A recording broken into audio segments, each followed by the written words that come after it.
Hello students, myself Mohammad Alam Ansari. मैं आपको आज अपने इस चैनल आलम फाउंडेशन क्लासेस के माध्यम से कक्षा 10 की विज्ञान पढ़ाऊंगा। इस चैनल पे 9 से 12 तक की क्लासेस चल रही हैं, जिसमें हमने 9th की मैथमेटिक्स के वीडियो डाले हुए हैं, 11th और 12th की फिजिक्स और केमिस्ट्री पढ़ रही है। आज से हम शुरू करेंगे कक्षा 10 की विज्ञान, और उसका जो पहला चैप्टर है वो केमिस्ट्री से स्टार्ट कर रहे हैं। केमिस्ट्री ही उसका पहला चैप्टर है और वो है रासायनिक अभिक्रियाएं एवं उनके प्रकार, chemical reactions and the types of chemical reaction. तो बात करें अगर हम केमिकल रिएक्शंस की, तो इन सब चीजों के बारे में हम समझेंगे, बट उससे पहले हम समझें कि what is reaction. What is reaction, अभिक्रिया क्या होती है।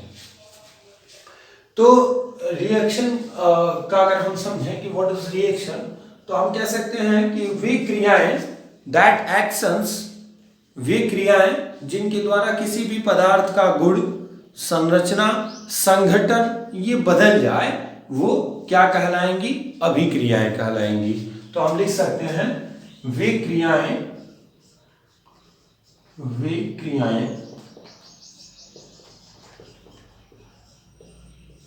जिनके द्वारा किसी पदार्थ के गुण, प्रॉपर्टीज,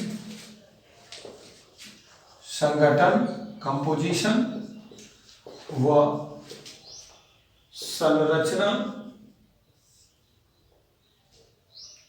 ठीक है, गुण, संगठन व संरचना इत्यादि में परिवर्तन हो जाए,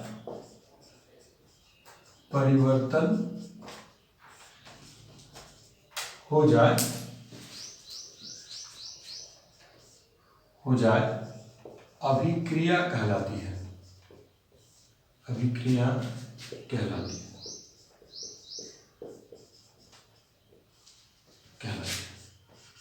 तो हमने सीखा वे क्रियाएं, दैट एक्शंस, जिसके द्वारा बाय विच किसी भी सबस्टेंस, किसी पदार्थ के गुण, उसकी प्रॉपर्टी चेंज हो जाए, उसका कंपोजिशन चेंज हो जाए और उसके स्ट्रक्चर में कोई चेंजिंग आ जाए, तो ऐसी क्रियाओं को हम क्या कहेंगे, रिएक्शंस कहेंगे। तो परिवर्तन हो जाए तो यह क्रिया क्या कहलाएगी, अभिक्रिया कहलाती है। ठीक है, आप ऐसे भी लिख सकते हैं वे क्रियाएं जिनके द्वारा किसी पदार्थ के गुण, संगठन व संरचना इत्यादि में परिवर्तन हो जाए, तो ऐसी क्रियाएं अभिक्रिया कहलाती है। ठीक है, अब आप सोच रहे होंगे कि सर ऐसी कौन सी क्रिया है जो नेचर में हमें देखने को मिलती हो, जिसके द्वारा किसी पदार्थ का गुण बदल जाए, उसका संगठन बदल जाए, उसकी संरचना बदल जाए।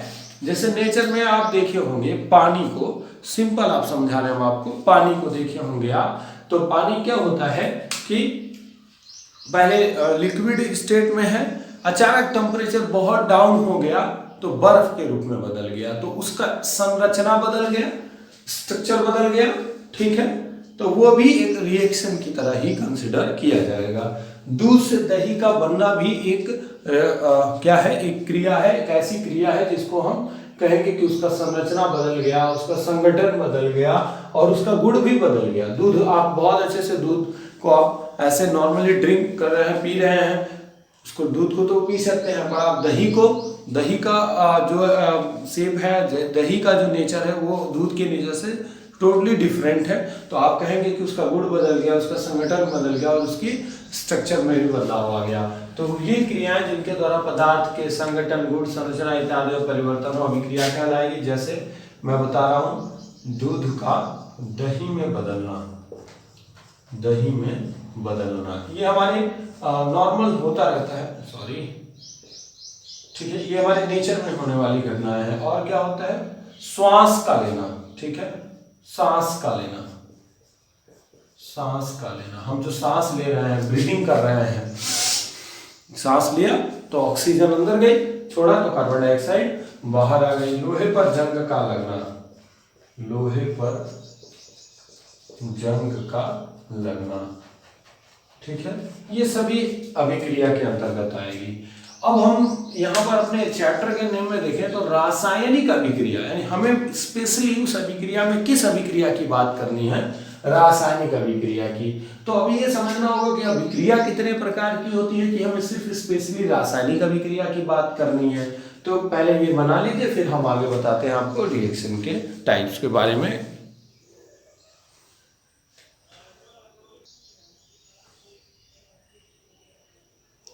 हो गया आपका, ये नोट हो गया। चलिए अब इसके बाद आगे देखते हैं।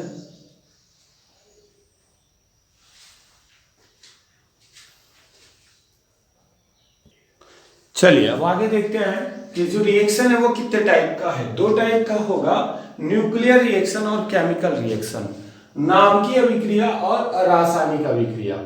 ध्यान से समझिए बात को। नाभिकीय अभिक्रिया क्या होती है, तो आपको कुछ बातें मैं बेसिक बताता हूँ जो क्लास 9 आपने पढ़ी है कि कोई पदार्थ है, कोई सबस्टेंस है, वो पदार्थ क्या है, वह सूक्ष्मतम कणों से मिलकर बना हुआ है। डाल्टन के अनुसार प्रत्येक पदार्थ सूक्ष्मतम कणों से मिलकर बना हुआ है, जिसको हम कहते हैं परमाणु।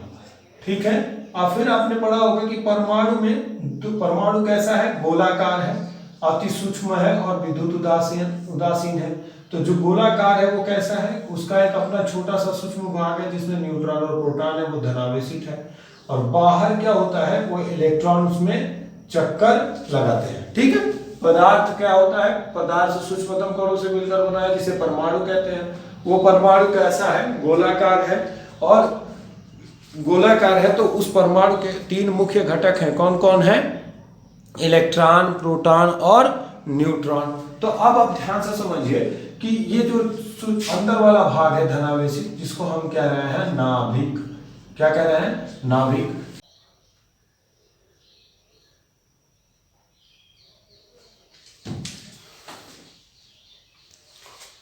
तो परमाणु का नाभिक भाग लेगा और उसका स्वरूप बदल जाएगा।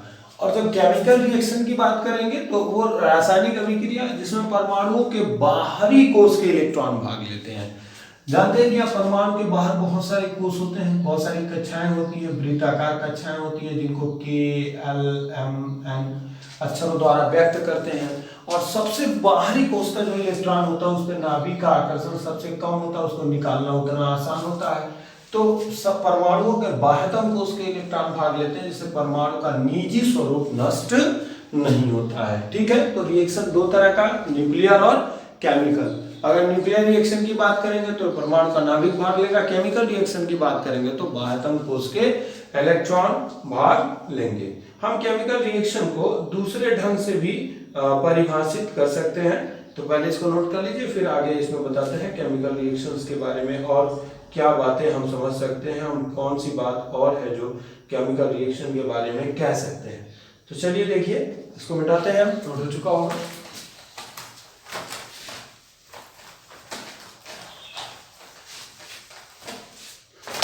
और जो हम केमिकल रिएक्शन के बारे में कहना चाह रहे हैं, दूसरे शब्दों में केमिकल रिएक्शन को एक शब्द में कहा जाए, cleavage of old bond and formation of new bond is called as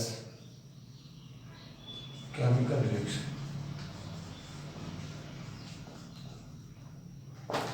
ठीक है, पुराने बंधु का तोड़ देना और नए बंधुओं का बन जाना ही क्या कहलाएगा, केमिकल रिएक्शन कहलाएगा। ओल्ड बॉन्ड और न्यू बॉन्ड से क्या तात्पर्य है, जैसे मान लीजिए कोई भी पदार्थ है तो उस पदार्थ के परमाणु आपस में किसी एक बंध द्वारा जुड़े हुए हैं, बहुत सारे परमाणु हैं, तो और जब कोई नया पदार्थ बनेगा तो उस पहले वाले बॉन्ड का टूटना जरूरी होगा, तभी वो नए परमाणु से जाके जुड़ेगा और नया बॉन्ड बनाएगा।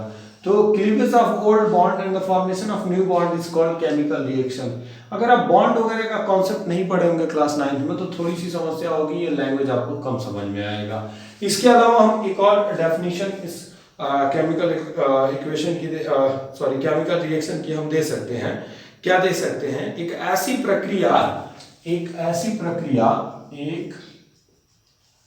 अभिक्रिया, ऐसे लिखिए एक ऐसी अभिक्रिया जिसमें दो या दो से अधिक पदार्थ मिलकर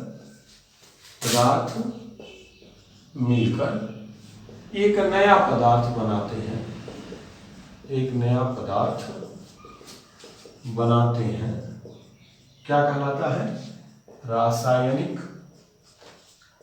अभिक्रिया कहलाता है। रासायनिक अभिक्रिया कहलाता है। ठीक है, एक ऐसी अभिक्रिया जिसमें दो या दो से अधिक पदार्थ मिलकर एक नया पदार्थ बनाते हैं, रासायनिक अभिक्रिया कहलाती है। ठीक है, दो या दो से अधिक पदार्थ मिलकर के एक नया पदार्थ बनाएंगे तो यह अभिक्रिया क्या कहलाएगी? यह प्रोसेस क्या कहलाएगा? रासायनिक अभिक्रिया कहलाएगा। इसमें होगा क्या? ठीक है, इस प्रक्रिया में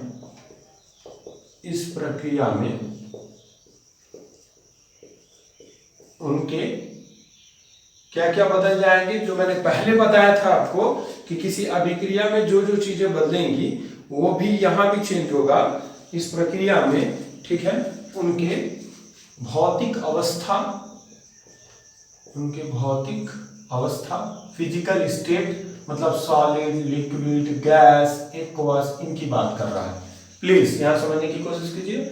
जब केमिकल रिएक्शन होगा तो उस प्रक्रिया के दौरान उस पदार्थ की, दो या दो से जो पदार्थ मिल रहे हैं उन पदार्थों की क्या बदल सकती है? भौतिक अवस्था बदल सकती है। ठीक है, रासायनिक अभिक्रिया होगा तो उनकी भौतिक अवस्थाएं बदल सकती हैं।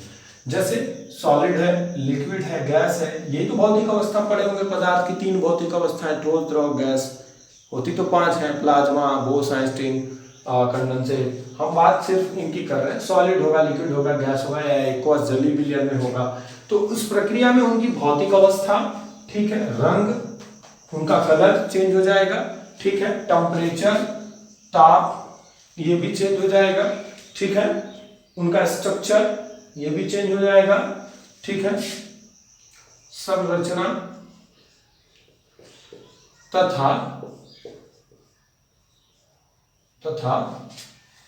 इस प्रक्रिया में,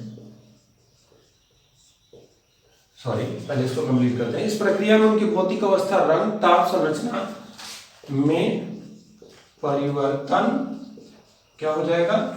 हो जाएगा। तथा और क्या होगा? तथा उसमें, ये कोई आवश्यक नहीं है कि हमेशा हो, उसमें से कोई गैस भी निकल सकती है।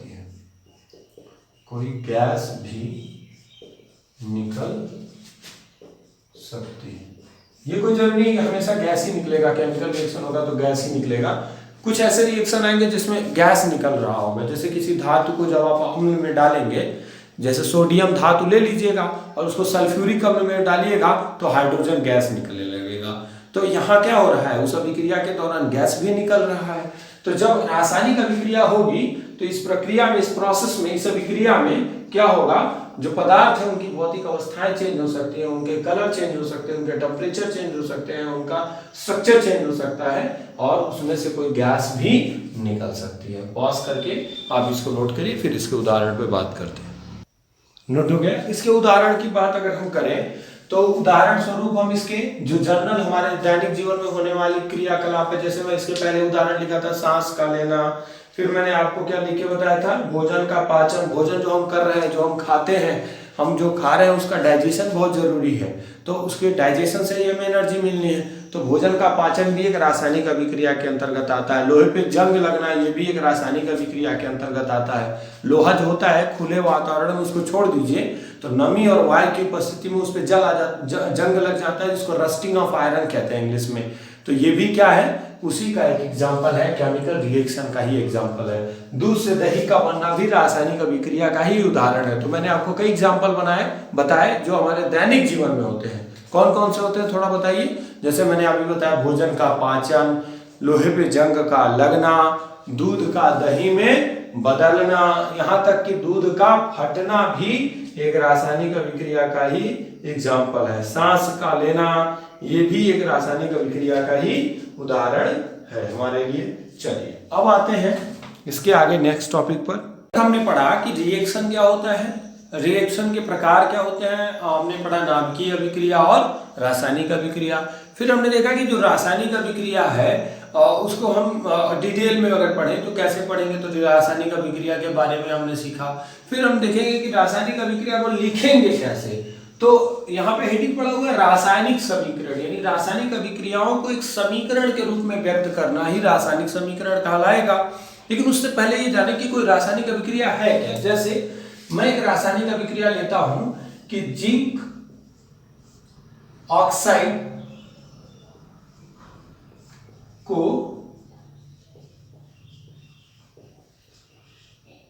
सल्फ्यूरिक अम्ल, जिंक ऑक्साइड को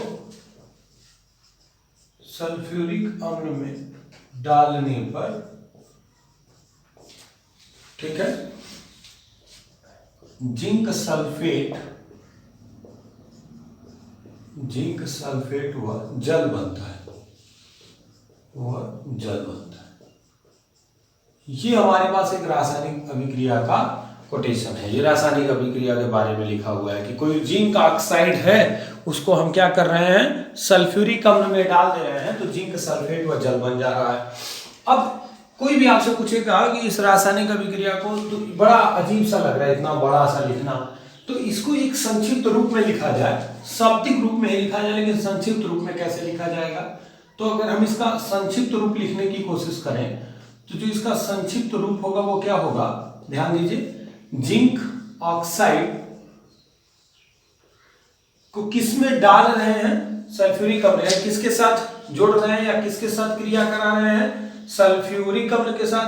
तो क्यों ना हम इसके साथ मतलब जोड़ रहे हैं उसके साथ, बढ़ रहा है तो सल्फ्यूरिक अम्ल के साथ तो प्लस करके लिखें सल्फ्यूरिक अम्ल। और ये तीर बता रहा है, तीर ये बता रहा है कि आग किधर, यह अभिक्रिया किधर जा रही है, यानी किससे क्या बन रहा है। तो आप देखिए जिंक ऑक्साइड हो गया, बराबर का भी चिन्ह लगा सकते हैं, जिंक ऑक्साइड से सल्फ्यूरिक अम्ल की क्रिया कराई तो क्या बन गया, जिंक सल्फेट प्लस जल, ठीक है। तो ये रासायनिक अभिक्रिया को शाब्दिक रूप में लिखने का एक संक्षिप्त रूप हो गया। अब ये ध्यान दीजिएगा, जो तीर की पूंछ होती है, पूंछ, ये तीर की पूंछ है, इसकी तरफ इधर होने वाले को हम कहते हैं अभिकारक, इसको हम कहते हैं रिएक्टेंट, और जो इधर होता है इसको हम कहते हैं उत्पाद या हम कहते हैं प्रोडक्ट। सही है। अच्छा, ये तो बहुत ही सिंपल बात हो गई कि किसी भी रासायनिक अभिक्रिया का हम संक्षिप्त शब्द समीकरण कैसे लिखेंगे। इस शब्दों का ही एक समीकरण बन गया जिसको हमने कुछ चिन्हों के द्वारा प्रदर्शित कर दिया। इसमें दो बातें हमने सीखा कि ये हमारा अभिकारक है, ये हमारा उत्पाद है। इसको पता लगाने का एक बेसिक तरीका आपको बताया कि पूंछ की तरफ हमेशा अभिकारक होगा और नोक की तरफ, तीर के नोक की तरफ, एरो की तरफ हमेशा क्या हो जाएगा, हमारा उत्पाद, उसके हेड की तरफ हमेशा प्रोडक्ट होगा। ये तो बात हो गई कि हम उसको लिखे हैं, लेकिन अगर हम लिखे हुए हैं तो अभी भी शब्दों के रूप में है, रासायनिक सूत्रों के रूप में नहीं है। तो रासायनिक सूत्रों के रूप में लिखेंगे तब क्या हो जाएगा, रासायनिक सूत्र के रूप में, सूत्र के रूप में। तो अब बच्चों कक्षा 9 में आपने रासायनिक सूत्र खूब अच्छे से पढ़ा होगा, ठीक है। रासायनिक सूत्र लिखना आपको टीचर बताए होंगे। अगर आपने नहीं पढ़ा है तो आप टाइप कीजिए YouTube पर basic chemistry for class 9th by Mohammad Alam Ansari, आपको बिल्कुल वहां मिल जाएगा। बेसिक चीजें अभी मैंने बता रखी हैं कि किस तरह से आप फॉर्मूला बनाते हैं, आप वहां से सीख सकते हैं। तो रासायनिक सूत्र के रूप में जैसे जिंक ऑक्साइड का जो सूत्र होता है वो होता है ZnO, ठीक है, ये हो गया जिंक ऑक्साइड। प्लस सल्फ्यूरिक अम्ल, उसका सूत्र होता है H2SO4, ठीक है। ये हमारा तीर वैसे ही रहेगा जैसे पहले था, जिंक सल्फेट, ये हो गया जिंक, और ये हो गया हमारा सल्फेट प्लस वाटर यानी कि जल। ये हो गया रासायनिक सूत्र के रूप में उसी रासायनिक अभिक्रिया को लिखने का ढंग। किसी रासायनिक अभिक्रिया को रासायनिक सूत्र के रूप में हम इस प्रकार से लिखेंगे। अभी भी एक चीज यहाँ पे है कि ये जो हमारे रासायनिक यौगिक लिखे गए हैं, क्या ये अपने मूलभूत इनकी भौतिक अवस्थाएं होती होंगी, कुछ ना कुछ इनकी भौतिक अवस्थाएं होंगी। अगर हम उनकी भौतिक अवस्थाओं पे बात करें तो उनकी भौतिक अवस्थाओं को भी हम दर्शा सकते हैं। जब हमारे पास क्वेश्चन रहेगा तो हम उसके भौतिक अवस्था को भी हम दिखा देंगे। जैसे यहाँ पे अगर हम कहें कि जिंक ऑक्साइड सॉलिड है, ये लिक्विड के रूप में है, ये सॉलिड के रूप में है और ये हमारा लिक्विड के रूप में है, तो हम ऐसे इस तरह से बताएंगे कि सॉलिड लिक्विड, इसकी भौतिक अवस्थाओं को भी हम व्यक्त करते हैं किसी रासायनिक समीकरण के लिए। तो हमने अभी बात की आपसे केवल और केवल किसी रासायनिक समीकरण को कैसे लिखेंगे, तो यह किसी अभिक्रिया का क्या हो गया, रासायनिक समीकरण हो गया। ठीक है, बना लीजिए, नोट कर लीजिए पॉज करके। अब हमारा जो अगला टॉपिक है वो है रासायनिक समीकरण को संतुलित करना। मान लीजिए कोई रासायनिक समीकरण है, मैग्नीशियम प्लस ऑक्सीजन, ये मिल करके मैग्नीशियम ऑक्साइड बना रहे हैं। आपसे मैं पूछूं अभिकारक क्या है, बताइए फटाक से। बिल्कुल, इस तीर के इधर जितने लिखे हुए हैं ये सब अभिकारक हैं और ये हमारे लिए किसका काम करेगा, उत्पाद का काम करेगा। और एक बात मैं आपसे यहाँ पूछूं कि बताइए कि ये क्या ये अभिक्रिया या इस रासायनिक समीकरण में क्या यह समीकरण संतुलित है, तो क्या आप बता पाएंगे कि यह समीकरण संतुलित है कि नहीं। तो इसके लिए आपको करना कुछ नहीं है, बस ध्यान देना है जो मैं बता रहा हूं। देखिए, संतुलित समीकरण का मतलब होता है कि जितने परमाणु जिस तत्व के इधर हैं उतने इधर होने चाहिए, जितने इधर एटम्स हैं उतने ही इधर होने चाहिए उस परमाणु के। अब ध्यान से समझिए, उस तत्व के, अब यहां पर एक चार्ट बना सकते हैं आप, ठीक है। उस चार्ट में आप चार्ट के थ्रू समझिए या ऐसे समझिए, इसका कोई स्पेसिफिक मेथड नहीं है। आप अगर देखेंगे तो यहाँ पे मैग्नीशियम, ठीक है, वो कितना है, तो यहाँ मैग्नीशियम 1 है और यहाँ भी मैग्नीशियम 1 है, बट यहाँ ऑक्सीजन हमारे पास 2 है और यहाँ ऑक्सीजन कितना है, 1 है। तो चलिए हम ऐसे ही सीखते हैं, कोशिश करेंगे, कई क्वेश्चंस की प्रैक्टिस करेंगे। तो यहाँ ऑक्सीजन 1 है, तो हम जब भी कोई चीज बढ़ाना होगा तो उसको लिख करके नहीं बढ़ाएंगे, उसका गुणा करेंगे। यहाँ ऑक्सीजन 2 है तो ऐसा नहीं कि एक और ऑक्सीजन जोड़ दिया हो गया काम, ऐसा नहीं कर सकते। तो यहाँ 2 से गुणा कर दीजिए और आपका ऑक्सीजन 2 हो गया, ठीक है। और जैसे आपने ऑक्सीजन 2 किया, यहाँ पे मैं अगले रिएक्शन में लिखता हूँ ताकि आपको ये समझ में आए कि मैं क्या कर रहा हूँ। यहाँ पे मैंने क्या किया है, 2 से गुणा किया है, देखिए इस जगह पे। तो जैसे ही मैंने 2 से गुणा किया, वहां पे ऑक्सीजन तो मेरा संतुलित हो गया, लेकिन क्या मेरा बदल गया जी, मेरे पास यहाँ क्या बदल गया, मैग्नीशियम 2 हो गया। तो यहाँ भी हमें क्या करना पड़ेगा, 2 से गुणा करना पड़ेगा और इस प्रकार यह मेरा रिएक्शन क्या हो गया, संतुलित हो गया, या मेरा अभिक्रिया क्या हो गया, बैलेंस हो गया, संतुलित हो गया। तो जब भी आपसे इस तरह के क्वेश्चंस आएंगे तो आपको बेसिकली अपने हिसाब से सोचना पड़ेगा कि हम उस रिएक्शंस को कैसे बैलेंस करें। और जब तक आप इस चीज़ को नहीं सीखेंगे फिर आपसे गलतियां होती रहेंगी और मैं नहीं चाहता हूं कि आप गलती करें। तो इसलिए आप इसको बार बार प्रैक्टिस करिए। जितना ज़्यादा आप इनके बारे में प्रैक्टिस करेंगे उतना ही ज़्यादा आप इनके आंसर को क्या कर सकते हैं, बता सकते हैं। जैसे मैं एक और क्वेश्चन लेता हूँ, N2 + H2 change into NH3, ठीक है। अब ध्यान से देखिए, यहाँ पे नाइट्रोजन कितना है, 2 है, यहाँ पे नाइट्रोजन कितना है, 1 है, अच्छा। यहाँ हाइड्रोजन कितना है, 2 है, यहाँ हाइड्रोजन कितना है, 3 है। तो अगर आप पहले एक एक तत्व को बैलेंस करेंगे, नाइट्रोजन बैलेंस करेंगे तो नाइट्रोजन यहाँ 1 है, यहाँ 2 है, तो आप क्या करना चाहेंगे बताइए। आप कहेंगे कि सर यहाँ पे नाइट्रोजन का 2 से गुणा कर दीजिए, तो 2 से जब गुणा करेंगे तो क्या हो जाएगा, 2NH3, यानी नाइट्रोजन 2 हो जाएगा। ये गुणा पूरे में हो रहा है, ध्यान रहे। तो हाइड्रोजन 3 × 6 हो जाएगा, हाइड्रोजन भी मेरा बढ़ जाएगा, 6 हाइड्रोजन हो गया और यहाँ हाइड्रोजन कितना है, 2। तो अब हम क्या करेंगे, हाइड्रोजन के लिए यहाँ 3 से गुणा करेंगे तभी तो यहाँ 6 होगा। अब देखिए ये हमारा पूरा का पूरा रिएक्शन बैलेंस हो गया। जितना हाइड्रोजन उधर है उतना हाइड्रोजन इधर है, जितना नाइट्रोजन उधर है उतना नाइट्रोजन इधर है। तो आप सबसे ज्यादा आपको ध्यान देना होगा कि जब भी आपको बैलेंस करना है तो आप कैसे करेंगे। इन बातों का ध्यान देने के लिए पहले आप बेसिक चीजें बहुत अच्छे से समझ लीजिए, तो आप इनको आसानी से कर पाएंगे। अगर ये आप ध्यान से समझेंगे तो आपको बहुत अच्छा लगेगा, नहीं ध्यान देंगे तो फिर दिक्कत होगा। एक क्वेश्चन और मैं कराता हूँ, नोट हो चुका होगा आपका। एक क्वेश्चन और है FeSO4, ठीक है। FeSO4 को हम हीट कर रहे हैं तो Fe2O3 Fe2O3 प्लस, यहाँ पे लिख सकते हैं हम हीट, यहाँ पे हम लिख सकते हैं क्या, हीट, ठीक है। SO2 और SO3 ये चीजें बन रही है, ठीक है भाई।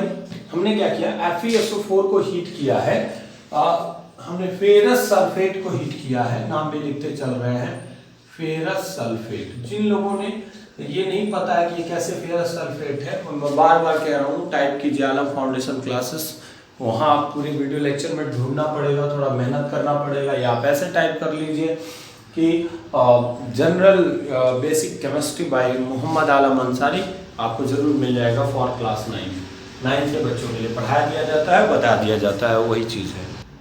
अब यहाँ ध्यान दीजिए, ये फेरस सल्फेट ये किसमें चेंज हो गया, फेरिक ऑक्साइड में, फेरिक ऑक्साइड में, ये सल्फर डाइऑक्साइड और सल्फर ट्राइऑक्साइड। चलिए क्या हमारा ये पूरा रिएक्शन बैलेंस है, चेक करते हैं। तो देखिए यहाँ आयरन कितना है 2, यहाँ आयरन कितना है 1, तो रिएक्शन बैलेंस नहीं है। सल्फर यहाँ 1 है, यहाँ 2 सल्फर है। ऑक्सीजन 3 2 5 3 8, यहाँ नीचे 3 लिखा है तो 3 ऑक्सीजन होगा, 3 2 5 3 8, वहां ऑक्सीजन 4 है। तो करना क्या होगा, पहले चेक कर लेते हैं, थोड़ा सा आपको वो चार्ट बना के ही मैं दिखा देता हूँ ताकि आप समझ पाएंगे। हमारे पास 3 तत्व हैं, आयरन है, सल्फर है, ऑक्सीजन है, ठीक है। यहाँ पे हम कहते हैं लेफ्ट हैंड साइड और यहाँ कहते हैं हम राइट हैंड साइड। तो लेफ्ट हैंड साइड आपका किधर है बताइए, लेफ्ट आपका इधर है, राइट इधर है। अब देखिए आयरन कितना है उधर 1 है लेफ्ट में, सल्फर कितना है 1 है, ऑक्सीजन कितना है 4 है। राइट में देखिए आयरन कितना आपके पास है 2 है, सल्फर कितना है आपके पास 1 और 1 2 है, और ऑक्सीजन कितना आपके पास है 8 है। देखिए 3 2 5 3 8। आपको ये जितना इधर है उतना इधर भी चाहिए, ये तो समझ रहे हैं। तो इसमें क्या करना पड़ेगा 2 से, इसमें भी क्या करना पड़ेगा 2 से, इसमें भी क्या करना पड़ेगा 2 से मल्टीप्लाई करेंगे तभी तो ये 2 होगा और ये 8 होगा। यानी आप देख रहे हैं कि सिर्फ इसी में आप 2 से मल्टीप्लाई कर दीजिए। तो देखिए क्या होगा 2 FeSO4 हीट देंगे, गर्म करेंगे तो बन जाएगा Fe2O3 plus SO2 plus SO3। अब ये रिएक्शन जो है हमारा क्या हो गया, बैलेंस हो गया। तो मैंने अभी बताया कि रासायनिक समीकरण को संतुलित कैसे करेंगे, नोट कर लीजिए इसको। चलिए अब हमारा जो हेडिंग है वह है रासायनिक अभिक्रियाओं के प्रकार, टाइप्स ऑफ केमिकल रिएक्शन। जो हमारा नेक्स्ट हेडिंग है उस पर ध्यान दीजिए, टाइप्स ऑफ केमिकल रिएक्शन हमारा नेक्स्ट हेडिंग है, रासायनिक अभिक्रियाओं के प्रकार। तो रासायनिक अभिक्रियाओं के बहुत सारे प्रकार पढ़ने हैं, जिसमें सबसे पहला जो है वह हमारा आएगा एडिशन रिएक्शन, योगात्मक अभिक्रिया, योगात्मक अभिक्रिया, ठीक है। Addition reaction, addition reaction. देखिए बचपन से आप लोग जानते हैं एडिशन का क्या मतलब होता है। एडिशन का मतलब होता है जोड़ना, ठीक है। तो योगात्मक का भी मतलब यही होगा, जहां 2 या 2 से अधिक पदार्थ मिल करके एक नया पदार्थ बना देंगे तो वही क्या कहलाएगा, एडिशन रिएक्शन कहलाएगा। तो हम लिख सकते हैं जब 2 या 2 से अधिक पदार्थ मिलकर एक नया पदार्थ बनाते हैं, एक नया पदार्थ बनाते हैं, तो यह अभिक्रिया क्या कहलाती है, यह अभिक्रिया क्या कहलाती है, योगात्मक अभिक्रिया कहलाती है, योगात्मक अभिक्रिया कहलाती है। जब 2 या 2 से अधिक पदार्थ मिल करके हम इसको थोड़ा और अच्छे से लिख सकते हैं, वे अभिक्रियाएं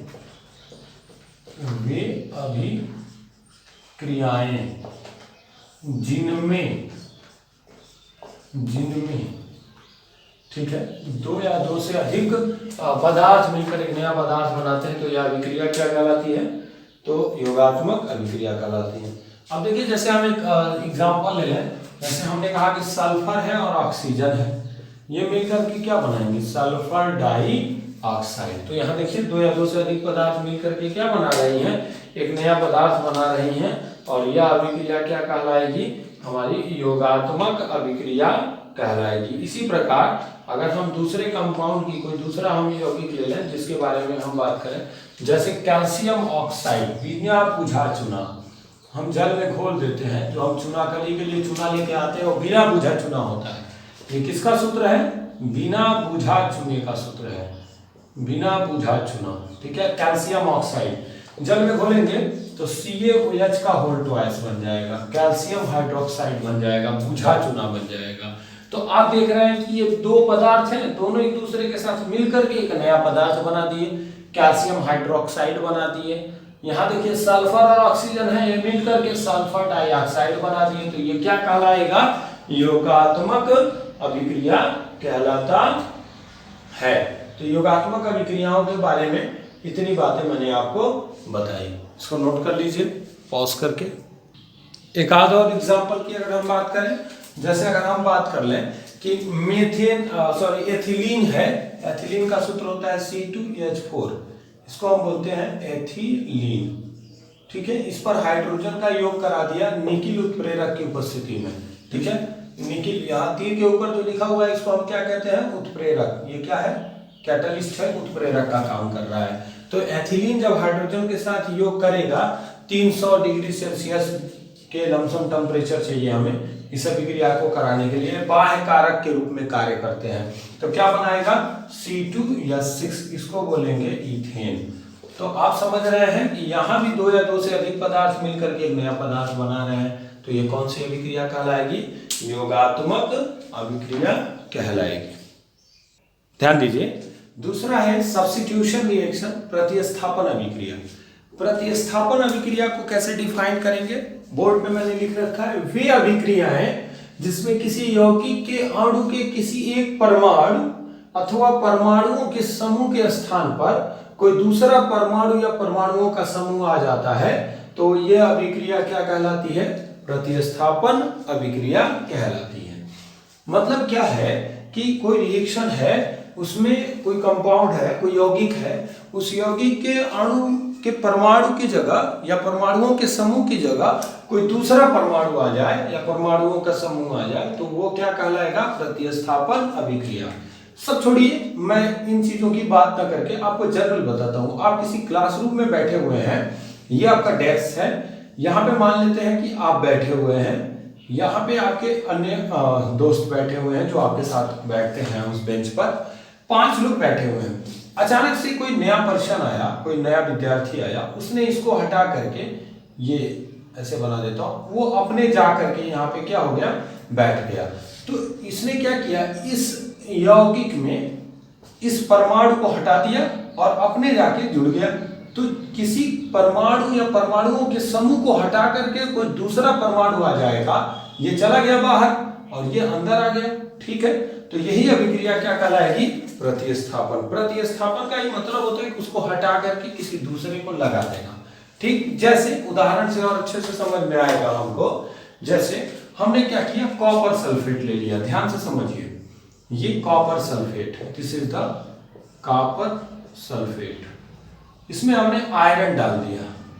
अब हुआ क्या? ध्यान दीजिएगा, आयरन इस कॉपर को हटा दिया और अपने जाके जुड़ गया, तो क्या बन जाएगा? आयरन सल्फेट और कॉपर बाहर हो गया। ये बन गया आयरन सल्फेट, या फिर आयरन सल्फेट ही लिख लेता हूं, आयरन सल्फेट या फेरस सल्फेट। ठीक है, तो यहां पे क्या हो गया? आप देख रहे हैं कि कॉपर सल्फेट में जब हम आयरन डाल रहे हैं तो आयरन क्या कर रहा है? ये क्या कर रहा है? ये इस कॉपर को हटा दे रहा है, यहां से इसको निकाल दे रहा है और अपने जाके वहां पे जुड़ जा रहा है। तो यही क्या कहलाएगा? प्रतिस्थापन अभिक्रिया कहलाएगा। एक और एग्जांपल, जैसे देखिए ये मेथेन है, इसको मेथेन कहते हैं। ठीक है, दिस इज द मेथेन। इसमें हमने क्लोरीन लगाया, क्लोरीन से क्रिया कराया, ये एच न्यू, इसको कहते हैं सूर्य का प्रकाश। एच न्यू सूर्य का प्रकाश दिखाना हो तो ऐसे दिखाएंगे, ठीक है। अब हुआ क्या, जब सूर्य के प्रकाश की उपस्थिति में यह अभिक्रिया कराई गई तो यहाँ क्या हो गया, देखा गया कि ये जो क्लोरीन है वो इस हाइड्रोजन को हटा दिया, एक हाइड्रोजन को, और एक क्लोरीन यहाँ आके जुड़ गया, तो सी एच एच एच, और यहाँ आके कौन जुड़ गया, क्लोरीन प्लस HCl। तो आप देख रहे हैं यहाँ भी क्या हुआ, इस क्लोरीन ने इस कंपाउंड में से इसको हटा दिया और अपने जाके जुड़ गया। तो ये भी कौन सी अभिक्रिया कहलाएगी, प्रतिस्थापन अभिक्रिया कहलाएगी, ठीक है। तो मैं आपको जो भी पढ़ाया हूँ, जो समझाया हूँ, उसको आप अच्छे से समझ लीजिए। प्रतिस्थापन अभिक्रिया के बारे में भी समझ लीजिए कि जो हमारा ये दूसरा कंपाउंड है, तत्व है, इसने क्या किया, इसमें से कोई परमाणु, आयरन परमाणु आया, कॉपर को हटा लिया और अपने जाके जुड़ गया। तो ये एक तरह से प्रतिस्थापन अभिक्रिया के उदाहरण हो गए। इसके अलावा भी बहुत सारी अभिक्रियाएं हमको पढ़नी है, जैसे वियोजन अभिक्रिया, अपघटन अभिक्रिया ना, और उसके बाद से ऊष्माक्षेपी अभिक्रिया, ऊष्माशोषी अभिक्रिया, उत्क्रमणीय अभिक्रिया, अनुत्क्रमणीय अभिक्रिया, तो बहुत सारी अभिक्रियाएं पढ़नी है। तो आज बस इतना ही पढ़ाते हैं आपको, अगले वीडियो लेक्चर में इसके आगे पढ़ेंगे। एक बार और फिर से रिक्वेस्ट करता हूँ, क्लास 10th में आप पढ़ रहे हैं, आप अपनी NCERT की बुक ओपन कर लें, मेरा जो वीडियो लेक्चर है उसको देखें और फिर खूब अच्छे से नोट्स बनाएं, बुक की भी हेल्प लें, जो मैं पढ़ा रहा हूँ उसको भी देखें, और उसके बाद आप एक अच्छे से नोट्स बनाएं सिस्टमेटिक वे में। और मैं उम्मीद करता हूँ कि मैं बहुत अच्छे से आपको साइंस कवर करा सकूँ और आपको अच्छे से प्रिपेयर करा सकूँ। प्लीज़ इस चैनल को लाइक, शेयर और सब्सक्राइब जरूर कर दीजिए, और सब्सक्राइब करने के बाद बेल आइकन को हिट करिए, ताकि आपको जो मेरा नया वीडियो पड़े तो उसकी नोटिफिकेशन सबसे पहले आपको मिल जाए, ताकि आप नया वीडियो को अपने ही टाइम पर देख सकें। बहुत बहुत धन्यवाद, थैंक यू।